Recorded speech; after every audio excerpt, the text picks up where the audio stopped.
She served tables where nobody saw her, until the billionaire CEO's mother suddenly stood up in a silent restaurant and said, "Enough. I will not let you humiliate her again."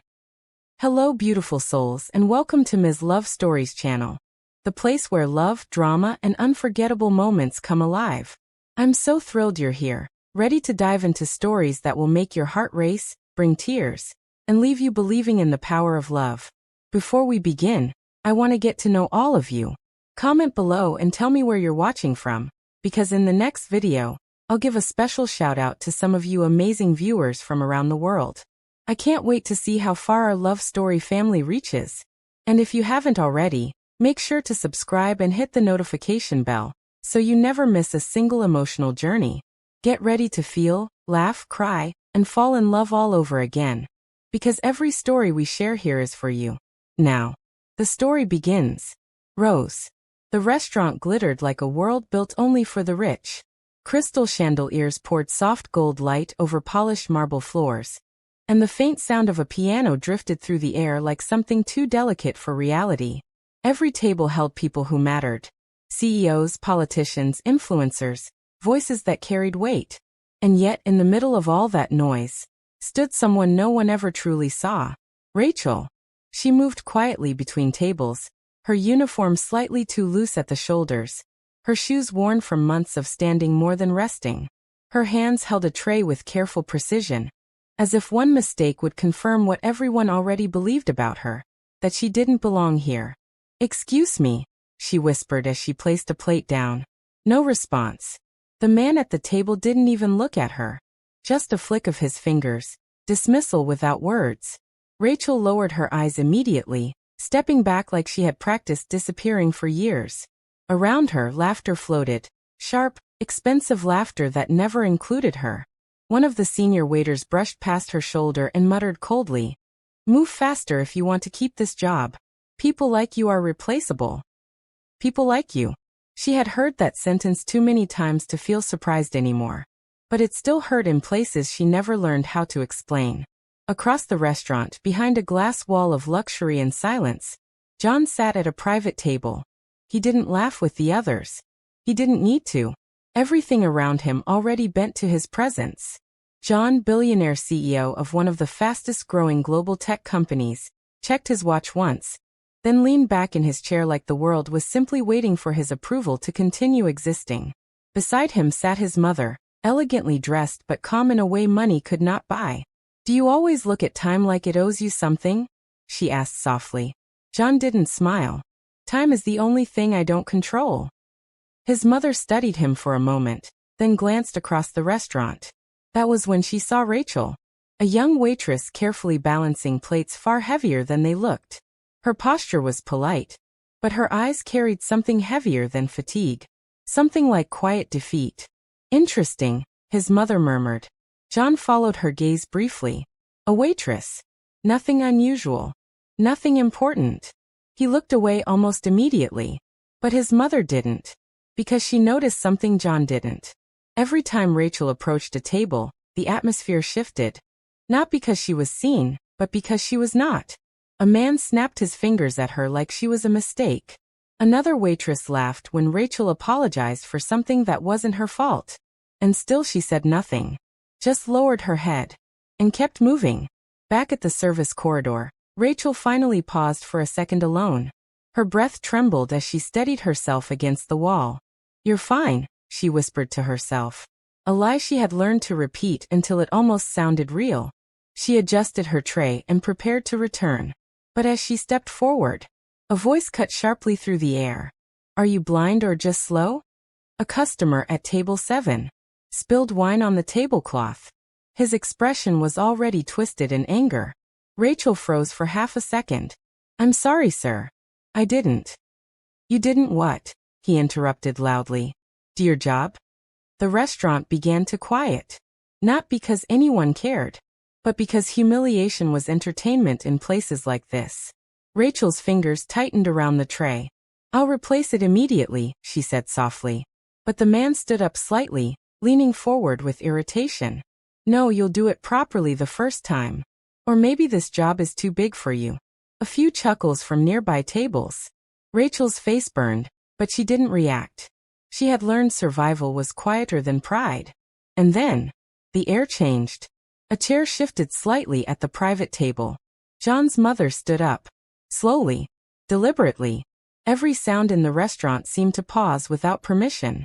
She walked toward the scene, heels soft against marble, but her presence heavier than noise. John frowned slightly. "Mother, what are you doing?" She didn't answer. She stopped beside Rachel and looked directly at the man who had been shouting. Her voice was calm, but it cut through everything. "Enough." The man blinked. "Excuse me." She didn't raise her voice. She didn't need to. "I said enough," she repeated. "You will not speak to her like that again." Silence dropped instantly. Even the piano seemed to hesitate. Rachel stood frozen, eyes wide, unable to move or breathe properly. No one had ever stood for her before. Not like this. Not publicly. Not fearlessly. The man scoffed nervously. "And who exactly are you supposed to be?" John's mother tilted her head slightly. "I'm the woman deciding whether this restaurant survives after tonight." A ripple went through the room. John's expression changed for the first time. Not anger. Curiosity. Rachel's hands began to shake slightly behind the tray she still held. Because in that moment, she realized something terrifying. For the first time in her life, someone had made her visible. The silence that followed was not empty. It was heavy, like the entire restaurant had been forced underwater and told not to breathe. Rachel still stood in the same spot, tray trembling slightly in her hands, eyes fixed on the woman who had stepped between her and humiliation like it was the most natural thing in the world. John's mother. The man who had shouted moments earlier looked around awkwardly, suddenly aware that every eye in the room had turned against him. I was only correcting her mistake," he said weakly, trying to recover control. "Employees should." John's mother didn't let him finish. "She didn't make a mistake," she said calmly. "You made noise." That sentence landed harder than any insult. A few guests shifted uncomfortably in their seats. The authority in her voice wasn't loud, but it didn't need volume to dominate the room. Rachel swallowed hard. Her throat felt tight, like her body didn't know whether to cry or disappear. No one had ever defended her like she mattered. Not once. And now it was happening in front of everyone. In front of the kind of people who usually looked through her like she was part of the furniture. The man at table 7 scoffed again, but this time it was forced. "This is ridiculous. I demand to speak to the manager." A manager was already rushing over, sweating slightly. "Sir, madam, please let's not escalate." John's mother turned her gaze slightly. "And what exactly are you managing?" she asked softly. The manager froze. That was worse than shouting. John, still seated at the private table, watched everything unfold with quiet intensity. He had seen business conflicts, boardroom battles, financial wars that destroyed companies overnight. But this was different. This wasn't about money. It was about power without permission. And his mother was exercising it like she had every right to. He leaned forward slightly. "Mother," he said carefully, "you're causing a scene." She didn't even look back at him. "I'm correcting one." That sentence landed in John's chest in a way he didn't expect. Correction? Of what exactly? His eyes shifted back to Rachel. She still hadn't moved. Still standing like if she moved too quickly, the moment would vanish. Her face was pale, but not from fear anymore. From shock. From disbelief. From something dangerously close to hope. John's mother finally turned toward Rachel. And when she spoke again, her voice softened slightly. "What is your name?" The question hit Rachel harder than the confrontation. She blinked quickly. Rachel," she said quietly, as if even her name didn't belong in a room like this. John's mother nodded slowly, like she was committing it to memory. "Rachel," she repeated. "How long have you been working here?" Rachel hesitated. Why was she being asked this? Why was she being seen? 8 months, she answered finally. The number sounded too small for the amount of exhaustion in her eyes. John's mother's expression tightened slightly. 8 months of being invisible. 8 months of swallowing humiliation. 8 months of no one stepping in. She turned back to the table where the confrontation had started. "You," she said to the man again. Do you know what she has done wrong tonight? The man opened his mouth, then closed it again. Because the truth was simple. There was no mistake. Just opportunity. Opportunity to be cruel without consequence. She spilled. She didn't spill anything, John's mother interrupted. Her voice stayed calm, but sharper now. You raised your voice at someone who cannot afford to answer you back. A hush spread through nearby tables. People stopped pretending not to listen. Even the staff slowed their movements. Rachel's fingers tightened slightly on the tray. Her heart was beating too fast now, because something was happening inside her chest that she didn't recognize. Not fear. Not shame. Something warmer. Something terrifying. Being noticed. John exhaled slowly. His mother was not someone who acted emotionally without reason. So why this waitress? Why now? His eyes moved again to Rachel.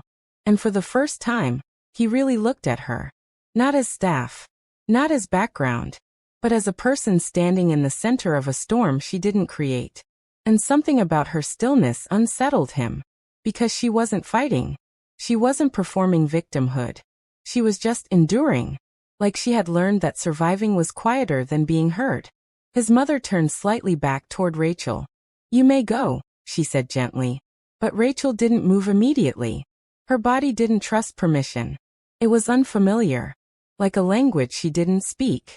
I should clean this, Rachel whispered instinctively, pointing at the table. The spilled wine. The mess. Responsibility she had been trained to accept. But John's mother shook her head. No, she said firmly. Someone else will. That sentence alone felt like rebellion against everything Rachel had ever known.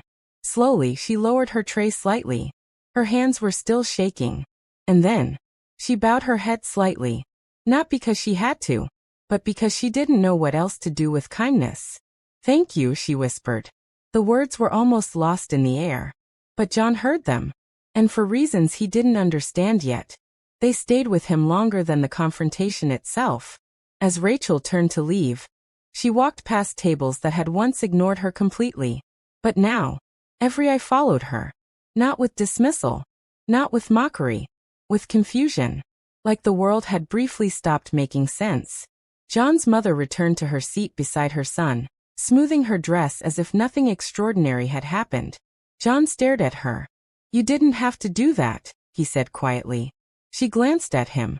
I know. A pause. Then John asked the question he couldn't ignore anymore. Why her? His mother looked toward Rachel's retreating figure. For a moment she didn't answer. Then softly. Because she reminds me of what this world forgets too easily. John frowned slightly. And what is that? His mother met his eyes.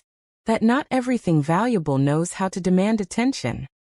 Silence settled between them again. But this time it was different. Inside Rachel, something fragile had shifted. She walked through the corridor back to the kitchen, but her steps were unsteady. Not from exhaustion anymore, but from emotion she couldn't name. Her reflection briefly appeared in a glass panel. Same uniform. Same tired face. But something in her eyes had changed. Like for the first time, she was wondering if she existed outside of being ignored. And behind her, in the dining hall where she had just walked out of history changing, John kept watching the space she had been, as if trying to understand why a stranger he had barely noticed suddenly felt impossible to forget. The kitchen was louder than the dining hall, but somehow felt emptier. Steel clattered against steel.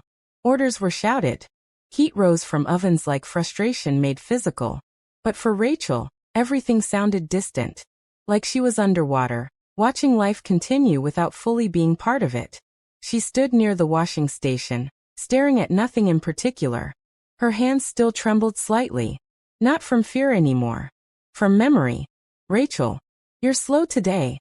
A senior staff member barked as he brushed past her. Do you want to lose this job? She blinked quickly and nodded. Sorry. I'm coming. But she didn't move immediately. Because she was still trapped in the moment that wouldn't leave her head. Enough. The word echoed again.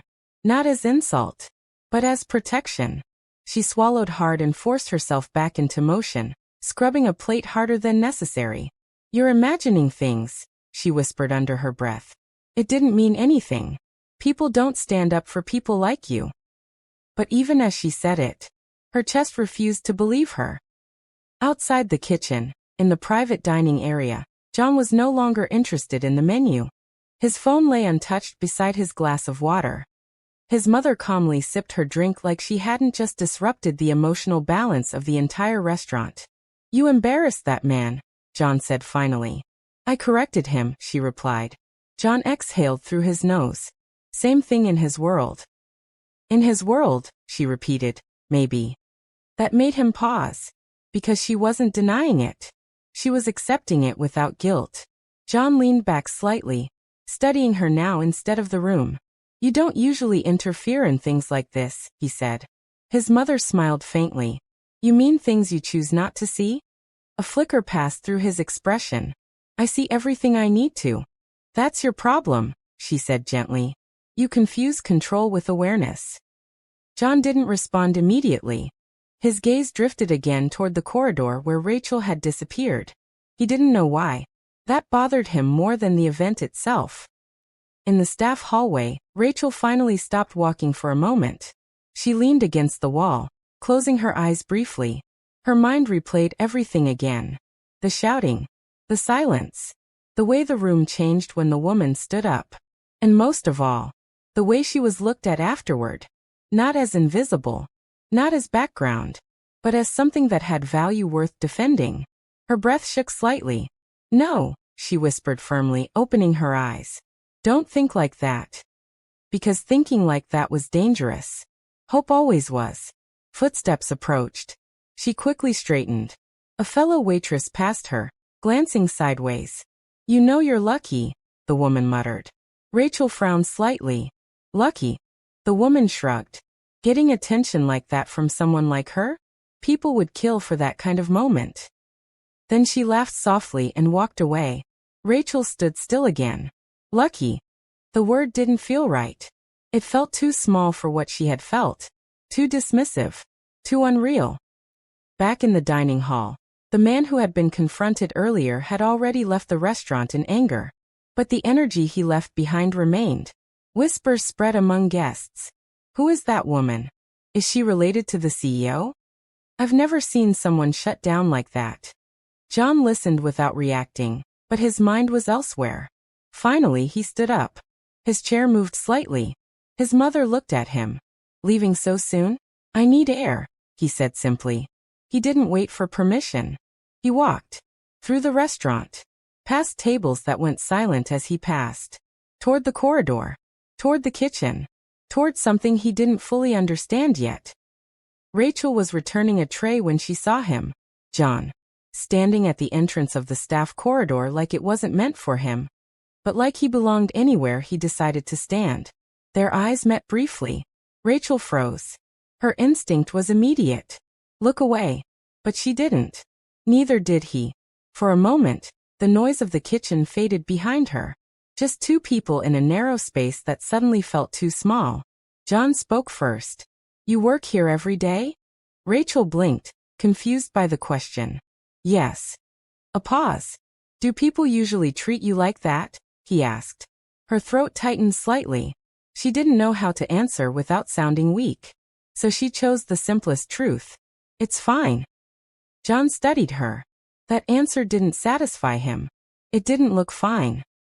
Rachel shifted slightly, uncomfortable. "I'm used to it." The words came out automatically, like muscle memory. But as soon as she said them, something inside her flinched. John noticed. "You shouldn't be," he said quietly. That made her look at him properly now. Really look. Not the billionaire version she had heard whispered in the restaurant. Not the CEO. Just a man standing too close to a world he didn't belong to. "I'm okay," she repeated, softer this time. But even she didn't believe it fully anymore. A beat passed. Then John nodded once. Not convinced. But not pushing. "All right," he said. And then he walked away. Just like that. No grand conclusion. No promise. Just exit. Rachel stood there longer than she needed to. Because something about that brief exchange felt more dangerous than the humiliation earlier. It felt like being noticed, without being judged. And that was unfamiliar. Too unfamiliar. Back at the table, John returned to find his mother already watching him. "You went to see her," she said. It wasn't a question. John sat down slowly. "I was curious," he admitted. His mother nodded as if she already knew that answer. "And?" He paused, then said quietly, "She doesn't know she matters." That sentence lingered between them. His mother studied him carefully now. "That's what you noticed?" John leaned back slightly, frowning at his own thoughts. "I noticed she accepted being treated like she was invisible, like it was normal. And, he hesitated. You made her visible. For the first time, she didn't know how to exist in it." His mother's expression softened slightly. "That's not a bad thing," she said. John looked at her. It is as if she goes back to believing she's nothing again. A silence settled. For the first time, John wasn't talking like a CEO. He was talking like someone unsettled. And he didn't like that feeling. At all. Because Rachel had not asked for attention. She had simply been forced into it. And yet, somewhere between silence and noise, John realized something he didn't say out loud. He didn't want her to disappear back into it. The next morning arrived with a strange heaviness in the restaurant. Not the usual pressure of service or luxury demand, but the kind of tension that follows a moment no one knows how to talk about. Rachel felt it immediately. The way eyes followed her a little longer than before. The way conversations paused when she passed. Not mockery anymore. Not dismissal. Something worse. Curiosity. She hated it. Because curiosity meant she was no longer invisible. And visibility, in her world, had always come with danger. "Table 6 needs water." The supervisor snapped as he handed her a tray. His tone was different now. Less insulting, more careful. Like even he wasn't sure how to treat her. Rachel nodded quickly. "Yes, sir." But her hands tightened slightly around the tray. She hadn't slept properly. Every time she closed her eyes, she saw it again. Enough. That single word had broken something open inside her she didn't know how to close again. At the same time, in a glass-walled penthouse office overlooking the city, John stood by the window with his arms crossed. He had returned to work early as always. Meetings, decisions, power, everything that normally kept his mind structured.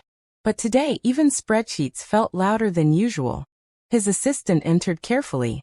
"Sir, your mother has requested your presence for lunch again at the same restaurant." John didn't turn. "She chose that place again?" he asked. "Yes, sir." A pause. Then, "Cancel my afternoon meetings," John said flatly. The assistant hesitated. "Sir." "I said cancel them." By noon, the restaurant had prepared itself without knowing why. The same polished tables. The same golden lighting. But something about the atmosphere felt staged, like everyone was waiting for something to happen again. Rachel was assigned to a section she didn't usually handle. VIP area. Her supervisor avoided eye contact as he said it. "You'll serve table 3 today." She frowned slightly. "Table 3 is." "I know what it is," he cut in quickly. "Just do it properly." Then he walked away. Rachel stood still for a moment. Table 3. She didn't need to ask. She already knew. John arrived first. No entourage. No dramatic entrance. Just him, walking into a place that suddenly felt too small for his presence. Heads turned automatically. He ignored it. But his eyes scanned the room without effort. And then he saw her. Rachel. Standing near the service station. Holding a clean set of glasses, looking more tense than usual. Their eyes met briefly. This time, she looked away first. John noticed that. And something inside him tightened slightly. Not disappointment. Something closer to concern. His mother arrived shortly after. And as expected, she chose table 3 again. Right in Rachel's section. Perfectly intentional. Rachel's supervisor immediately approached her. "Stay calm," he whispered urgently. "Just do your job and don't cause any issues." Rachel blinked. "I never cause issues." He didn't respond. But his silence said otherwise. The moment Rachel approached table 3, she slowed down instinctively. John was already seated. His mother beside him. And for the first time, Rachel felt something unfamiliar. Not fear of them. Fear of being seen again. She placed the glasses carefully. Good afternoon, she said softly. Her voice was controlled. Professional. Safe. John nodded slightly. Afternoon. His mother smiled at her immediately. Rachel, she said warmly. As if they had known each other longer than a day. Rachel froze slightly at hearing her name so casually. Yes, ma'am, she replied. Sit, his mother said suddenly. Rachel blinked. I'm sorry. Sit, she repeated gently, pointing to the chair beside the table. The entire restaurant seemed to pause again. Rachel felt her pulse spike. I can't. I'm working, she said quickly. Then take a break, his mother replied. John finally spoke, watching the exchange carefully. Mother, he said quietly. She's staff. His mother didn't look at him. She's a person. That sentence hung in the air like a challenge. Rachel's grip tightened on the tray. Every instinct in her screamed to step back, to retreat, to disappear. But something else, something unfamiliar, held her in place. And then, against everything she had been trained to believe, she sat, carefully, like she was afraid the chair might reject her. The silence that followed was heavier than before. John studied her now more openly.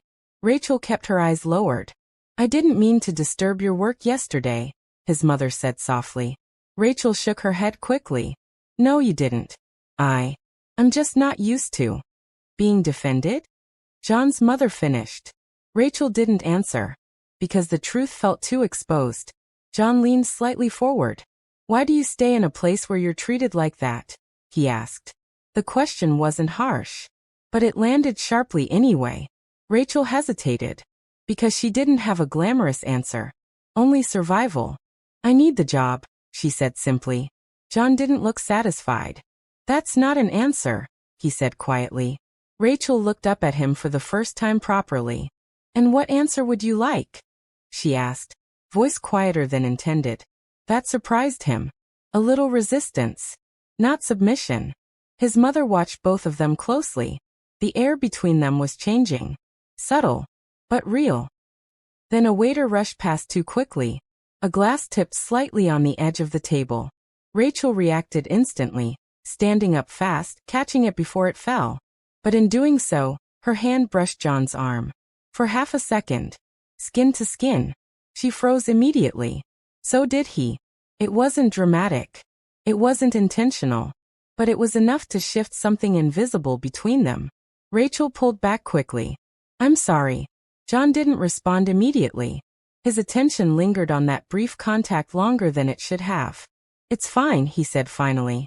But it didn't sound like it was about the glass anymore. His mother noticed. Of course she did. A faint smile formed at the corner of her lips.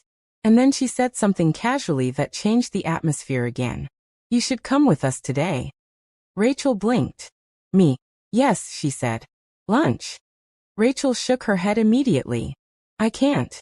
John spoke again, more controlled this time. She's working. His mother finally turned to him. And yet you keep looking at her like she's not. Silence. That landed too precisely. Rachel felt her chest tighten. John didn't deny it. He just looked away slightly. Not in agreement. But in discomfort. Because she was right. And he didn't like that she was right. Rachel stood quickly. I should go back to work, she said softly. But before she could leave, his mother reached out and gently touched her hand. A simple gesture. Warm. Grounding. You don't have to shrink yourself in rooms like this, she said quietly. Rachel didn't respond. But something in her eyes changed. Just slightly. Like a door inside her had been nudged open. And she wasn't sure if she should close it again. As she walked away, John watched her go. Not like a CEO observing staff. Not like a stranger. But like someone trying to understand why the smallest movement she made felt louder than the entire room. That night, the restaurant closed later than usual. But Rachel stayed behind longer than she was scheduled to. Not because she wanted to. Because leaving felt harder now. Ever since that lunch, something inside her had become unsettled. Like a door had been opened in a house she had spent years keeping locked. She scrubbed tables slowly, distracted, replaying fragments of voices in her head. You don't have to shrink yourself. It was a kind sentence. Too kind. And kindness, in her experience, always came with a price she couldn't afford. Rachel, you're still here? A coworker asked as she passed by. Yes, she replied softly. Just finishing up. The coworker studied her for a moment. You know, things are different now. Rachel paused slightly. Different how? The woman shrugged. After what happened yesterday, people are talking. Even management is careful around you now. Rachel frowned. I don't want that, she said quickly. The coworker laughed lightly. Nobody ever wants attention like that. But it changes things anyway. And then she walked away. Rachel stood still again. That was the problem. Things were changing. And she didn't know if she was ready to be part of a world that noticed her. Meanwhile, John sat in his office long after working hours had ended. The city lights stretched endlessly beyond the glass walls. But his attention wasn't on them. It was on a file in front of him. Not financial reports. Not business data. A background check request he had asked his assistant to prepare without fully admitting why. Rachel. Name. Employment history. Previous workplaces. John didn't even realize when he started reading it more carefully than he intended. Multiple short-term employments, inconsistent stability, relocated frequently. He frowned slightly. Not judgment. Something closer to curiosity. Then he saw a line that made him pause. Family status. Orphaned at age 14. John leaned back slightly. The room felt quieter suddenly. Not because it was, but because something inside him had changed its focus. At the same time, Rachel walked home through narrow streets lit by weak yellow streetlights. Her small rented room wasn't far, but every step felt heavier than usual. Her mind kept returning to moments she didn't ask for. A woman standing up for her. A seat offered at a table she didn't belong to. A voice telling her not to shrink. She stopped walking for a moment, pressing her hand against her chest. Why now? She whispered. Why me? But the night didn't answer. The next day, John returned to the restaurant alone again. This time, without his mother. And without warning. Rachel was serving another table when she saw him enter. Her body stiffened slightly. She quickly looked away. But it was too late. He had already seen her. And this time he walked directly toward her section. Not as a guest waiting to be served, but as someone choosing a direction. Rachel, he said when he reached her. She turned slowly. Yes, sir. The title felt distant now, like something she used to say without thinking. John hesitated briefly, then asked something unexpected. Where were you before this job? Rachel blinked. That's not something guests usually ask. I'm not asking as a guest, he said calmly. A pause. Rachel tightened her grip on her tray. I worked in 2 other places before this, she said carefully. Why did you leave? Her jaw tightened slightly. Because that question wasn't simple. Because the answer wasn't clean. Because truth always felt heavier than lies. I was let go, she said finally. John studied her face. Both times. Yes. Why? Rachel hesitated. A long pause. Then softly. People said I wasn't confident enough. John frowned slightly. That's not a reason to lose your job. Rachel gave a faint, humorless smile. In my world it is. Silence followed. John didn't respond immediately, because something about that sentence didn't sit right with him, like a system error in logic he couldn't ignore. Later that afternoon, his mother arrived again. And as always, she immediately noticed tension. You've met her again, she said before sitting down. John didn't deny it. I spoke to her. His mother smiled faintly. And? She doesn't think she deserves attention. That made her expression soften slightly. Yes, she said quietly. That's usually how people like her survive. John looked at her. People like her? His mother nodded gently. People who were never told they mattered unless someone else decided it for them. That sentence lingered. John exhaled slowly. I don't understand her, he admitted. His mother leaned forward slightly. No, she said. You don't understand what it feels like to disappear while standing in plain sight. That landed differently. Not as criticism. As truth. That evening, something unexpected happened. Rachel found an envelope waiting for her at the staff desk. No name, just her name written neatly on the front. She frowned slightly and opened it carefully. Inside was a small printed document. A request. A job transfer. To a private household position. Higher salary. Better conditions. And at the bottom, a signature. John's mother. Rachel's hands shook slightly as she read it again. No, she whispered.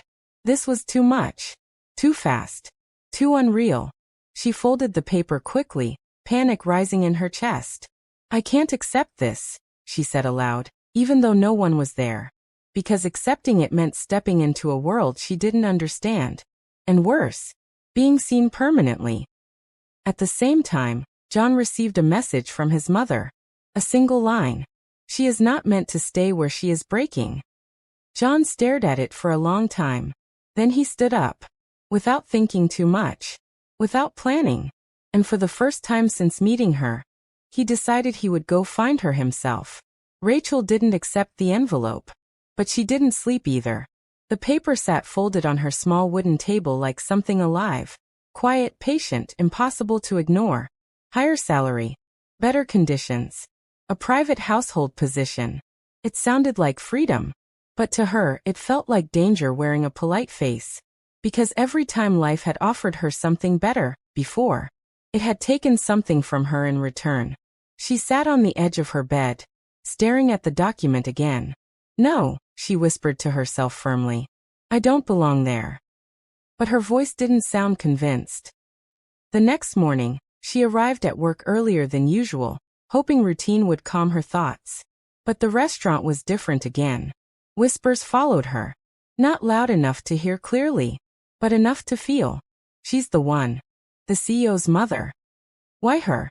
Rachel kept her head down. But her chest felt tighter with every step. At the staff station, one of the senior waiters looked at her differently now. Not cruel. Not kind. Careful. You have a visitor later, he said suddenly. Rachel frowned. A visitor? He nodded toward the dining hall. Table 3 again. Her stomach tightened instantly. That table had stopped being just a table. It had become something else entirely. A point where her life kept shifting without warning. John arrived before his mother this time. And he wasn't alone in presence anymore. People noticed him differently now. Not just as a billionaire CEO, but as someone whose attention had been redirected. He walked in and didn't sit immediately. He looked for her. And when he found her, she was wiping a table near the corner. He approached slowly. Rachel, he said. She turned, startled slightly. Yes, sir.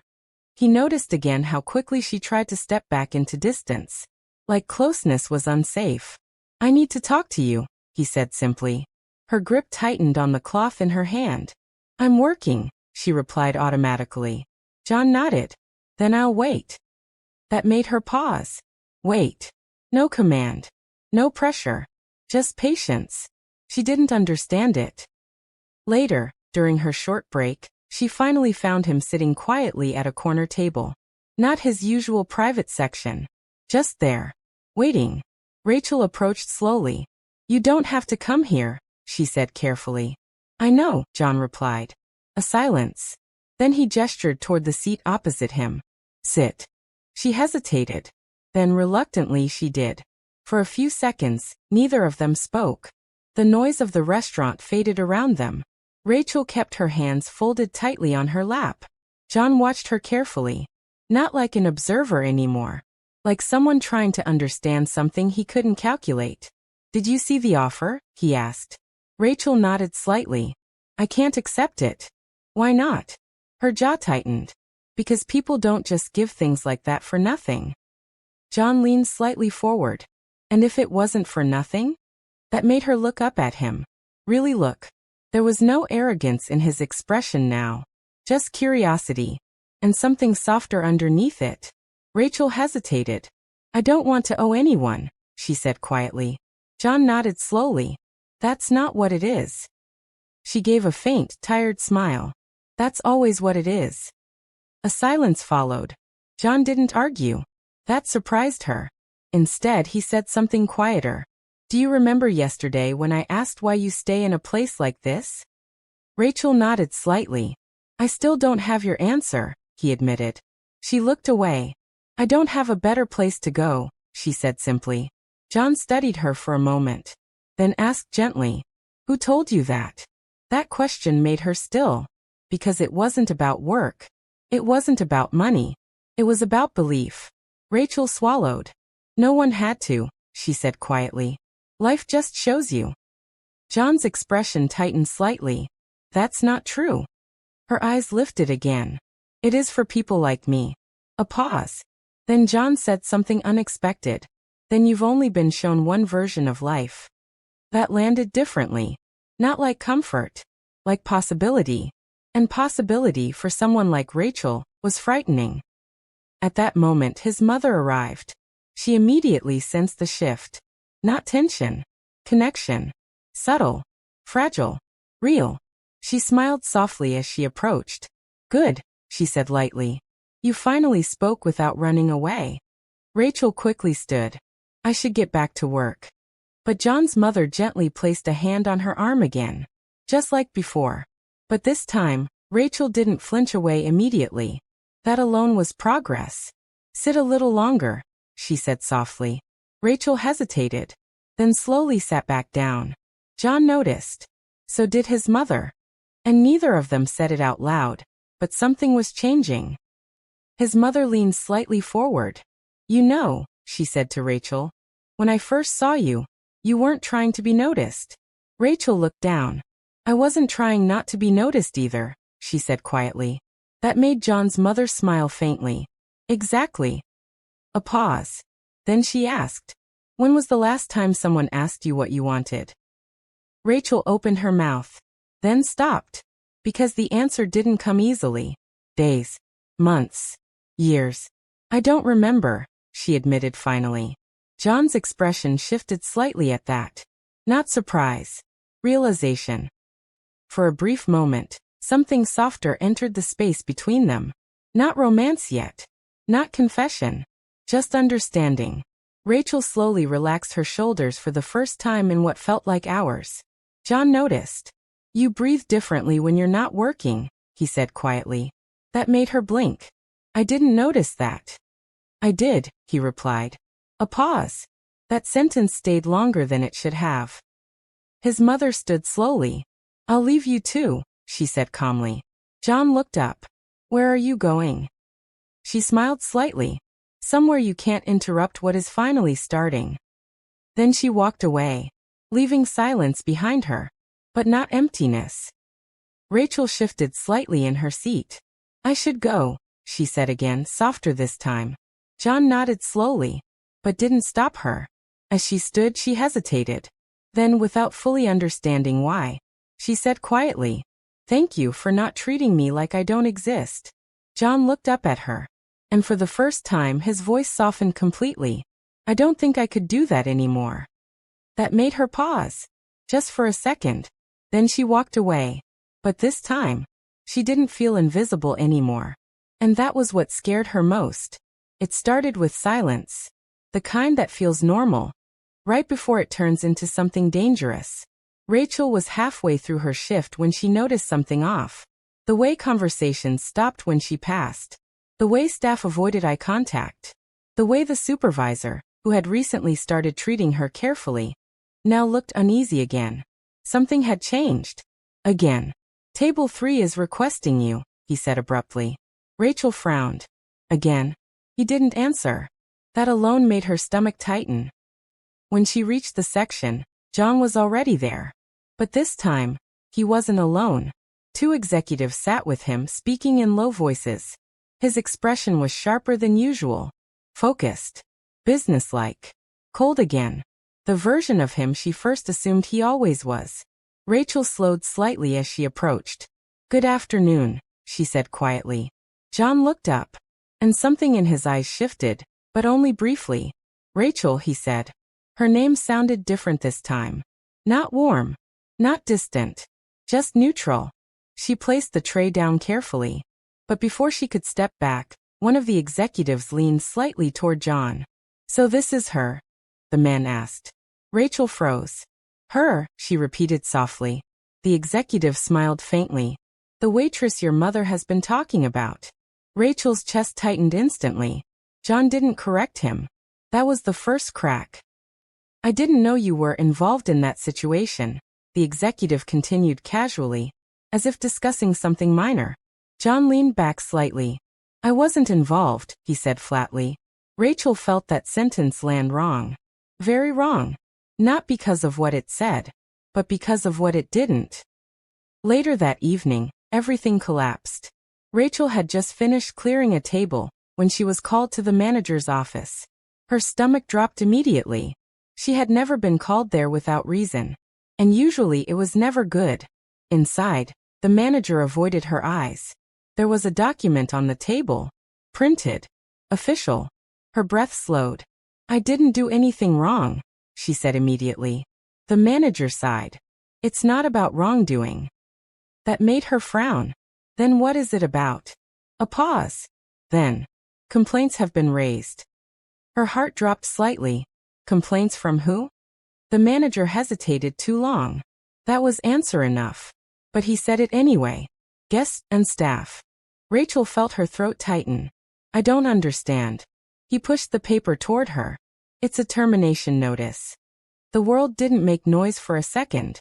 Not because it was quiet, but because Rachel stopped hearing it. Termination, she whispered. The manager looked uncomfortable.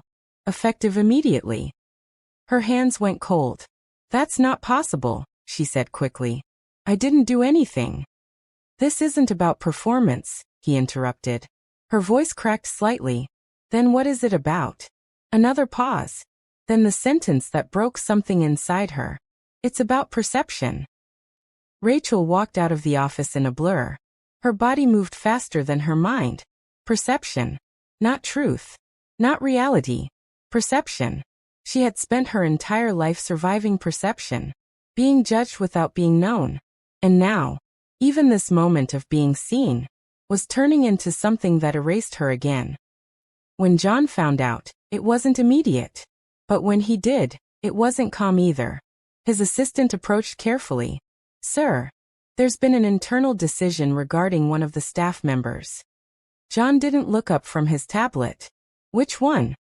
A pause. Rachel. That made him stop completely. His eyes lifted slowly. What decision? The assistant hesitated. She's been let go. Silence. Then John stood up. So fast the chair moved back slightly. Excuse me, he said, voice controlled, but sharp underneath.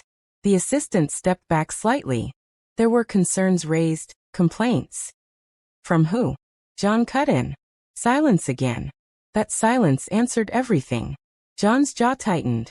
And for the first time in a long time, he didn't feel in control of his reaction. By the time he reached the restaurant, Rachel was already packing her small belongings from the staff area.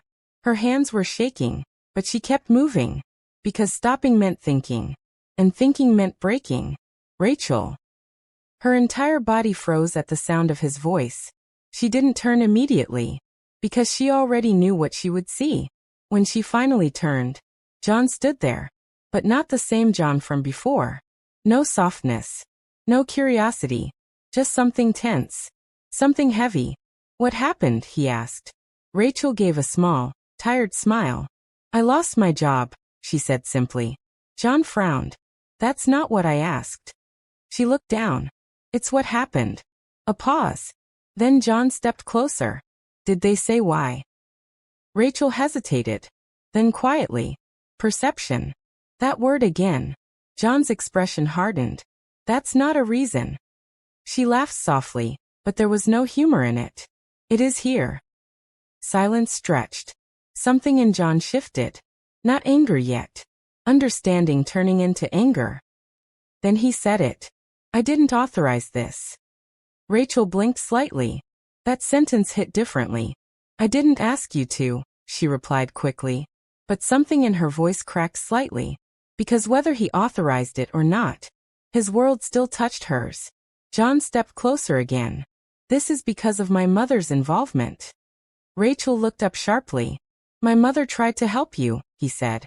That word. Help felt heavier than everything else. Rachel's voice dropped. I didn't ask her to. John exhaled sharply.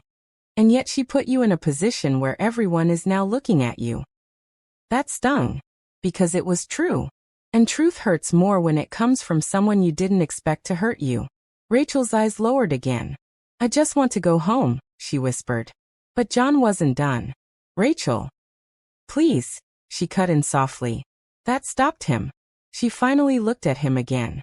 But her eyes were different now. Not hopeful. Not open. Guarded. I don't want to be part of whatever this is anymore. A pause. Then she added quietly. Yesterday I was invisible. A breath. Today I'm a problem. Her voice broke slightly. And I don't know which one is worse. Silence.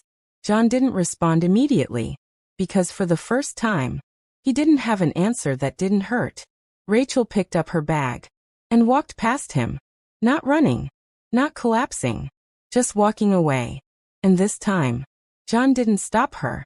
Because something inside him had finally shattered enough to realize. He might be part of the reason she had learned to disappear in the first place. The night after everything fell apart felt different for both of them. Not loud. Not chaotic. Just painfully quiet. Rachel sat on the edge of her small bed, fully dressed, her bag still half-packed beside her. She hadn't moved it since leaving the restaurant. As if unpacking it would make everything real again. The termination notice lay folded neatly on the table. She didn't need to read it again. The words had already settled inside her memory, like something permanent. Perception. She exhaled slowly. Maybe I was never meant to stay anywhere too long, she whispered. But her voice didn't sound convinced anymore. Because now she knew something dangerous. She had been seen. And once someone sees you, you can't fully return to being invisible. At the same time, John stood alone in his penthouse office. The city stretched endlessly below him, glowing like a world that didn't care about internal collapse. But for the first time, he wasn't looking at the city like a ruler. He was looking at it like someone who had lost something inside it. His mother's words echoed again. You confuse control with awareness. And worse, she reminds me of what this world forgets too easily. John clenched his jaw slightly. He had always trusted logic, systems, decisions that made sense on paper. But nothing about Rachel made sense in the way he was used to. She didn't demand attention. She didn't fight for space. And yet, every time she disappeared, something inside him reacted like it had lost direction. That unsettled him more than anything. He picked up his phone, paused, then called. It rang. Once. Twice. Rachel answered on the third ring. Hello? Her voice was cautious. John closed his eyes briefly. I need to see you, he said. Silence on her end. Then softly. Why?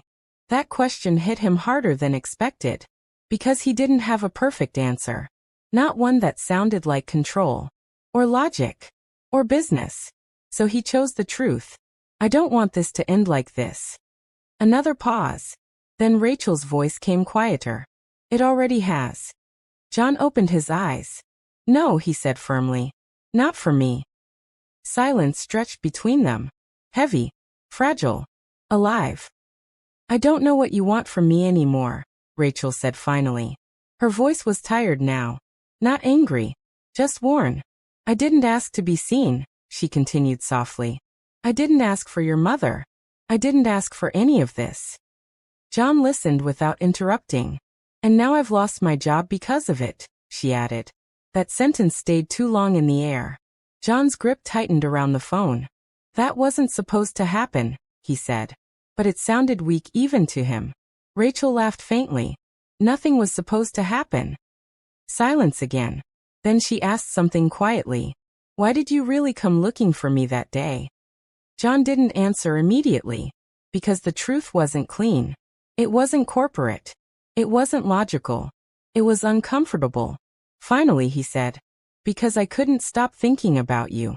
That was it. Simple. Honest. Unfiltered. Rachel didn't respond right away. And in that silence, John felt something unfamiliar. Exposure. At her end, Rachel closed her eyes briefly. That answer wasn't what she expected. Not pity. Not obligation. Something worse in its intensity. Attention. Real attention. I don't know what to do with that, she said quietly. John exhaled slowly. Neither do I. That was the first time he admitted it. A long pause followed. Then John said something different. Meet me. Rachel's eyes opened slightly. No. Immediate. Firm. But not angry. John didn't flinch. Just talk to me, he said. I am talking to you, she replied softly. A pause. Then. In person. Silence again. Rachel sat still. Her heart felt conflicted in a way she didn't like. Because part of her wanted to refuse completely. Disappear again. Go back to safety. But another part, the part that had tasted being seen, didn't want to go back. I don't want to get hurt again, she said quietly. John's voice softened slightly. I don't want that either. That sentence changed something. Because it wasn't a promise of perfection. It was fear. Shared fear. Finally, Rachel spoke again. One meeting, she said carefully. John's breath slowed slightly. Okay. But after that, she added firmly, you let me go if I choose to leave. Silence. Then John replied, if that's what you choose. That answer wasn't what she expected. No pressure. No ownership. Just acceptance. That unsettled her more than control would have. The next evening, they met at a quiet cafe far from the restaurant. Neutral ground. No uniforms. No staff hierarchy. Just two people sitting across from each other for the first time outside of everything that had defined them. Rachel arrived first. She almost didn't sit down. Her hands were clasped tightly in front of her. When John arrived, he paused slightly when he saw her. Not because she looked different, but because she looked uncertain in a way that felt painfully human. He sat down slowly. For a moment neither spoke. Then John said quietly, I should have handled things differently. Rachel looked at him. That doesn't fix it. I know. Silence. Then she asked, why me? The question again. But this time sharper. More direct. John didn't avoid it. I don't know, he admitted. That honesty surprised her. He continued, I just know I notice things I usually ignore when I see you. Rachel looked away slightly. That sounds dangerous, she said softly. John nodded once. It is. Another silence. But this one wasn't empty. It was full of everything they hadn't said yet. Rachel finally spoke again. I don't want to be someone's mistake or distraction. John looked at her steadily. You're not. A pause. Then he added, but I also don't know what this is yet. That was the truth neither of them could escape. Rachel studied him carefully. You don't understand people like me, she said quietly. John didn't deny it. I'm trying to. That sentence landed differently. Not promise. Effort. For the first time, Rachel's expression softened slightly. Not fully, but enough to show something beneath the fear. I don't trust easily, she admitted. John nodded. Neither do I. A faint, almost invisible shift happened between them. Not love. Not resolution. But something dangerously close to possibility. And for both of them, possibility was the most unstable feeling of all. The morning after their meeting did not feel like peace. It felt like waiting. For both of them. Rachel sat alone in her small room, staring at the same wall she had stared at for years. But somehow it no longer felt familiar in the same way. Something inside her had shifted. Not healed. Not broken. Just changed. And change was the hardest state to live in. On her table, the decision she had been avoiding sat in silence. A life she could walk away from. Or a life she could step into. But this time it didn't feel like escape versus survival. It felt like fear versus something else she didn't yet have a name for. Her phone vibrated. One message. John. I'm here. That was all it said. No pressure. No demand. Just presence. Rachel closed her eyes briefly. Then stood up. John was waiting outside the cafe, where they had met the night before. He didn't look like a billionaire CEO right now. No crowd. No assistant. No armor of control. Just a man standing still in a world that kept moving without asking him. When he saw her approach, he didn't rush forward. He just watched her come closer. Rachel stopped a few steps away. For a moment neither spoke. The silence between them wasn't heavy anymore. It was honest. Finally, she said softly, "I came." John nodded. "I'm glad." A pause. Then Rachel looked down slightly. "I don't know what this is supposed to become," she admitted. John exhaled slowly. "Neither do I." That should have ended it. But it didn't. Because neither of them moved away. Rachel finally spoke again. "I spent my whole life trying not to be noticed," she said quietly. John listened. "And when I finally was, it scared me more than anything else." Her voice softened. "Because being seen means people can decide what you are." A pause. Then she looked up at him. "And I don't want to be decided." John nodded slowly. "I understand that more than you think." Silence. Then he said something different. "I don't want to decide you." That made her pause. Because it wasn't what she expected. No control. No ownership. Just respect. Rachel took a slow breath. "I don't trust easily," she said again. John nodded. "I know." A pause. Then he added quietly, "But I'm not asking you to trust me fast." That landed differently. Slower. Heavier in a softer way. Rachel studied him carefully. "You're different when you're not trying to control everything," she said. John gave a faint, almost tired smile. "I'm trying not to." A beat. Then he said something that changed the air completely. "I think I love the version of you that doesn't know she's allowed to be seen yet." Rachel froze slightly. Her breath caught. Because that wasn't logical. It wasn't safe. It wasn't planned. It was real. And real things were always the most frightening. She looked away quickly. "I don't know what to do with that," she whispered. John didn't move closer. Didn't pressure. Just stayed where he was. "I'm not asking you to do anything with it," he said gently. "Just know it exists." Silence. A long one. Then Rachel's voice came softer. "If I stay in your world, I lose myself." John shook his head slightly. "No," he said. "If anything, you stop disappearing in it." That sentence stayed between them longer than anything else. A car passed behind them. Life continued. But in that small space between two people who had no shared history, something fragile held. Not promise. Not certainty. But choice.